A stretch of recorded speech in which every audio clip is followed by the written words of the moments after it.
Hey everybody, welcome. Thank you for being here. I have the great pleasure of getting to talk with Calin here. Calin's been working with me for almost a year now, and I welcome Calin. I'm so glad. Thank you so much for spending some time with me here today.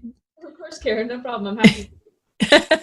So Calin, tell me what brought you to come to work with me in the first place. How did you find me? What brought you? What prompted the thought I need to talk to get I need to get a coach?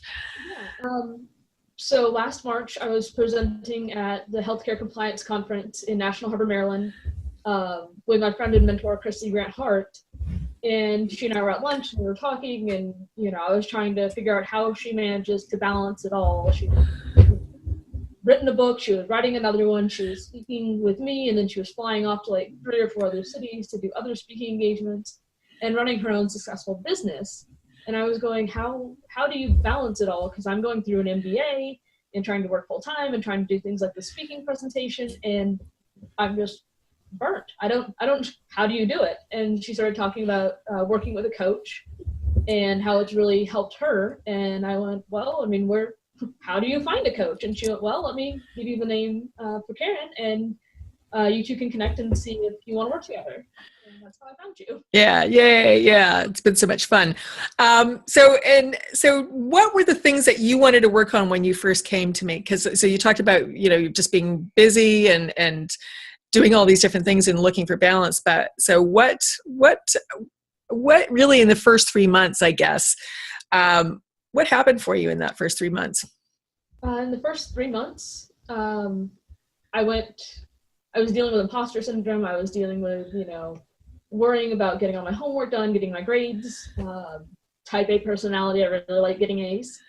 So, I mean, I was constantly stressing about things that I didn't actually need to stress about. Yeah. Like the homework was always going to get done. The grades were always, going to be there because I was putting in the work, but I was spending so much time and so much energy stressing over it that just working with you and working in the program, it was there's things you can't control that, are internal, but you don't have to stress so much about the external. It's not going to be the end of the world if you get a B, which never did. So it still wasn't the end of the world. It was great. Yeah. So that shifted for you in that first little time frame then. It did. Yeah. And what difference did that make to you? What? Oh, gosh. Not having ulcers was fantastic. I mean, it was huge. I was able to spend a little bit more time figuring out what my priorities were and what they should be. Spending more time with my fiance Sam, spending time with my family, and still managing to work and get the grades that I wanted. So just those little shifts in, this is something I can control, was a huge help. Yeah, that's awesome. Well, and so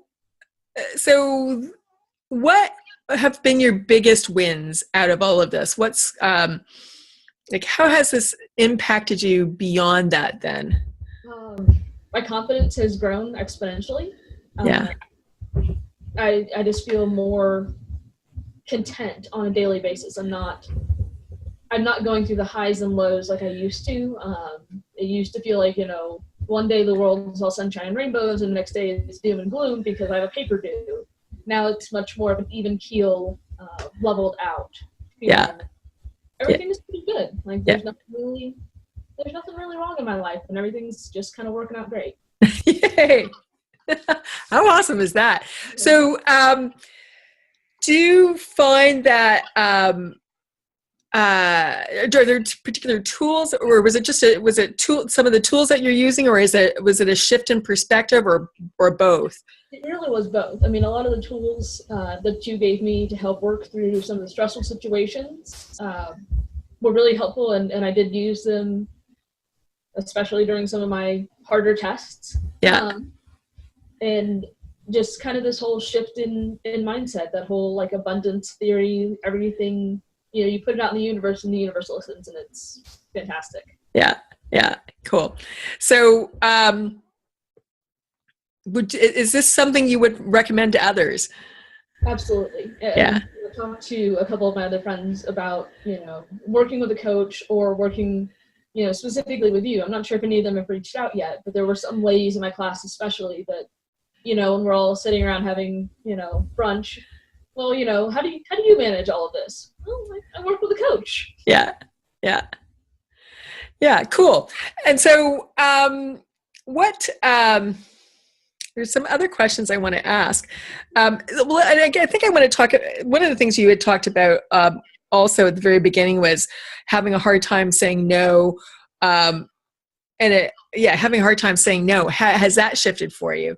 It really has. Just the other day I was talking to one of my friends about, that problem of saying no, because she and I are both people pleasers, and, it's not so much saying no, it's saying, that's not my priority right now, or saying things like, well, I understand where you're coming from, but here's an alternative. Right. Right. And that's been a huge difference. No still isn't in my vocabulary probably as much as it should be. Yeah. Phrases of, hey, that's not my priority right now, have definitely come into my vocabulary. Yeah. Well, that's great, because that makes a huge shift, right? Just being able to, because what you're doing is you're putting yourself first, right? And being in choice, as opposed to not feeling like you have a choice, right? Which is when we can't say no, we just feel like we don't have a choice. So that's awesome. That must feel pretty empowering then. It really does. And I think that's part of where my confidence has come from too, in that whole no, that's not my priority. I'm my priority. If this needs to be my priority, something else has to fall off my plate. Right. Right. No, and also just the whole thing about the imposter syndrome too, because when we feel like we're imposters or kind of or frauds or whatever, it's like we don't have that confidence to step out. So, so tell me a little bit more about that, and because you've said that you have way more confidence. So, what do you think? What shift do you think? What shift do you see that in your daily life, but also as you think forward to what's next for you? I'm not as afraid of opportunities as I was a year ago. Yeah. So, somebody comes to me and asks, hey, can you write a blog post for me about yoga? Well, yes, I am a registered yoga teacher. I can write that for you. Yeah. Hey, can you help me figure out how this works? Well, I don't have all the skills in that department, but I know enough that I can help guide you to where you need to go. Yeah. So just little things like that have helped me feel like less of an imposter. In that whole, I just have more confidence on, I actually do know my stuff, whether it's about yoga or compliance or even, about an MBA program or anything like that. I can go in and go, okay, I feel more confident in what I'm saying and that you'll listen to me. And do you think some part of that is just feeling value in yourself, as far as being able to, I feel now whatever I say or how I put it out is worthy of being put out there? Yeah, I mean, that's a lot of it. The self-valuation and self-worth have both come a long way in the last year. Yeah. That's huge. That's absolutely huge. And so that, and then they think the last thing, again, which you've addressed, I think a little bit already, which is overwhelm, just not feeling that overwhelm. You're feeling more in balance. And, so tell me about what that overwhelm was like before. What did that kind of feel like, and how does it feel now? Oh, before you and I started working together, that overwhelm was staying up late, trying to make sure that I crammed every last bit of information about the marketing test into my brain before I went to go take it the next day. Not ashamed to admit it. I cried because I was so stressed and I just couldn't see straight. I was frustrated. Yeah. And it's like if you're a toddler and you take a piece of paper and you scribble all over the piece of paper in all these different colors. That's what my brain felt like. And now it's kind of okay, I can pick out the thought. Right. What's that thought that's giving me stress? Why is it giving me stress? Right. So just being more conscious, more aware of what's going on internally, so again, you can shift and be in choice about what to do next and respond rather than react. Right. Right. Yeah. That's so cool. So,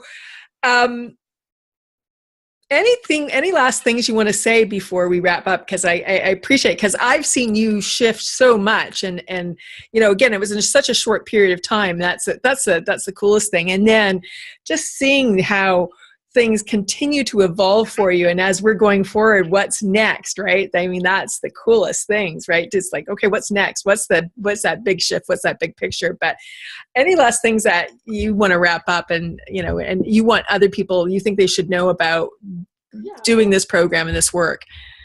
If you're thinking about it, I'd say go ahead and do it. The biggest thing is having an open mind and being willing to accept information that you may not have thought of originally. Yeah. And just kind of being open to the universe going, hey, here's your cosmic wink, basically. Right. Yes. Yeah. I love that. The cosmic wink. Awesome. Well, thank you so much, Calin. I sure appreciate it. And like Calin's on both ends of kind of the spectrum in terms of, the yoga meister, and, to the very logical world of compliance. Right. and so taking forward, moving forward with those things, and how do you apply that, and then getting your MBA in amongst all of this is, I'm always excited about this, because the people that show up and work with me, they come from all kinds of different backgrounds, but the big leaps and bounds that can be made, even though we don't even know how it's going to happen at first. Like, you come to me and I go, okay, I'm going to share with you the experiences I have and the tools that I have, and let's apply them and let's do the work. And you did the work. So it's awesome. Yeah. All right. Well, thank you, everybody. And thanks again, Calin. It's been such a wonderful pleasure to work with you. Same here. All right.